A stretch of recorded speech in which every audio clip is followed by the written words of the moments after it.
Samantha हमेशा सोचती थी कि उसके परिवार का घर साधारण था, कुछ खास नहीं। एक शांत पड़ोस में स्थित यह एक आरामदायक 2 मंजिला घर था, जिसमें एक सफेद पिकेट बाड़ और एक अच्छी तरह से रखा गया बगीचा था। फिर भी जैसे ही वह एक दोपहर धूल भरे अटारी में घूमते हुए उसकी नजर कुछ असामान्य चीज पर पड़ी।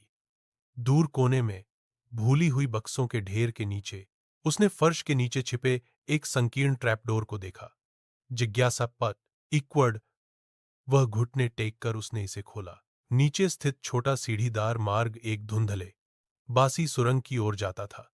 दीवारें पत्थर से बनी थीं और एक हल्की ठंडी हवा अंदर से फुसफुसाती हुई प्रतीत होती थी। दिल धड़कते हुए सामंथा सावधानी से उतरी, उसकी टॉर्च अंधेरे को चीरती हुई। सुरंग उसकी उम्मीद से कहीं अधिक लंबी खिंची हुई थी, पृथ्वी के नीचे मुड़ती और घूमती हुई। वह हिला नहीं सकी। उसे ऐसा लग रहा था कि वह अतिक्रमण कर रही है, कि कुछ उसका इंतजार कर रहा है।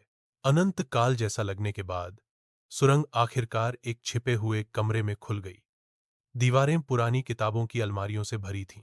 अजीब चमड़े से बंधी हुई किताबों से भरा हुआ कमरे के बीच में एक पुरानी डेस्क धूल भरे कागजात और पत्रिकाओं से घिरी हुई थी।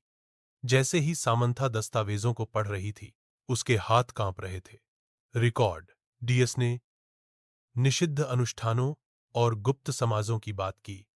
उसके परिवार का नाम बार बार उल्लेख किया गया। जितना अधिक उसने पढ़ा, उतना ही अधिक उसे एहसास हुआ कि उसके परिवार का इतिहास गहरे रहस्यों से जुड़ा हुआ था। रहस्य यह दफन रहने के लिए था।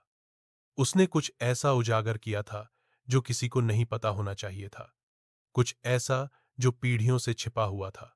जैसे ही खोज का भार उस पर पड़ा, उसने सबसे हल्की सी आवाज सुनी।